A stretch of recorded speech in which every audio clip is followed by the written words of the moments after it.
শর্মা মুর্দাবাদ উচ্ছেদের পূর্বে সংস্থা বন্ধ উচ্ছেদের পূর্বে সংস্থা বন্ধ অমানবীয় ভাবে উচ্ছেদ করা বন্ধ করো বাসি বাসি উচ্ছেদ করা বন্ধ করো জয় হো আমসো জিন্দাবাদ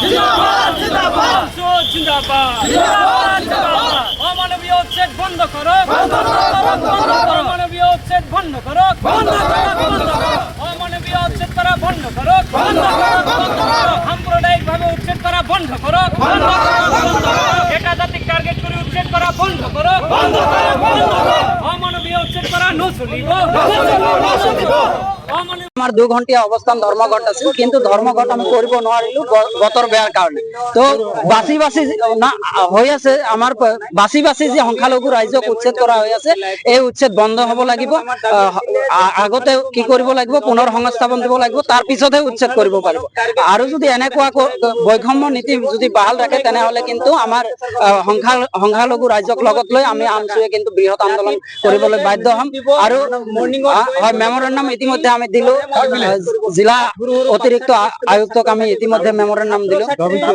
दाबी आमार আছিল যে অমানবীয় যে উচ্ছেদ হৈ আছে এই অমানবীয় উচ্ছেদ বন্ধ হ'ব লাগে আৰু বাসি বাসি সংখ্যালঘু ৰাজ্যক উচ্ছেদ কৰা বন্ধ কৰিব লাগিব আৰু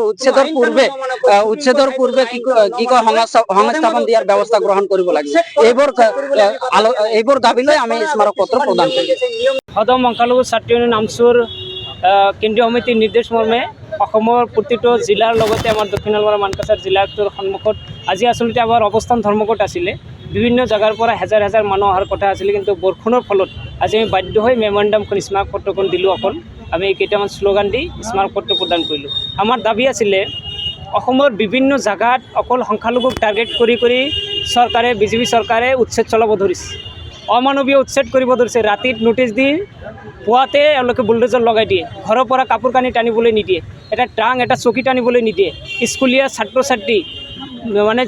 শিশুৰ অধিকাৰ খৰ্ব কৰিব ধৰিছে মহিলাৰ অধিকাৰ খৰ্ব কৰিব ধৰিছে এওঁলোকে সুপ্ৰিম কোৰ্টৰ হাইকোৰ্টৰ অৰ্ডাৰ নমনাকৈ এওঁলোকে হঠাতে গৈ উচ্ছেদ চলাব ধৰিছে গতিকে এই অমানবীয় উচ্ছেদ বন্ধ কৰিব লাগে এই দাবী লৈ আজি আমি স্মাৰক পত্ৰ দিলোঁ অমানবীয় উচ্ছেদ সংখ্যালঘুক টাৰ্গেট কৰি উচ্ছেদ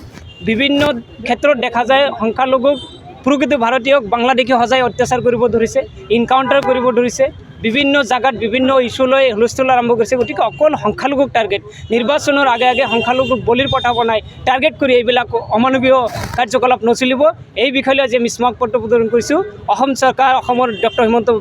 বিশ্ব শৰ্মা ডাঙৰীয়াক আমি আহ্বান জনাইছোঁ যে বাছি বাছি উচ্ছেদ কৰা নচলিব অমানৱীয়ভাৱে উচ্ছেদ কৰা নচলিব সংখ্যালঘুক টাৰ্গেট কৰা নচলিব প্ৰকৃত ভাৰতীয়ক অত্যাচাৰ কৰা নচলিব শিশুৰ শিক্ষাৰ অধিকাৰ খৰ্ব কৰা নচলিব মহিলাৰ অধিকাৰ খৰ্ব কৰা নচলিব এইবিলাক সমগ্ৰ দাবী লৈ যে স্মাৰক পত্ৰ প্ৰদান কৰিছোঁ আমি মাননীয় হিমন্ত বিশ্ব শৰ্মা ডাঙৰীয়াক ক'ব খুজিছোঁ যে আজি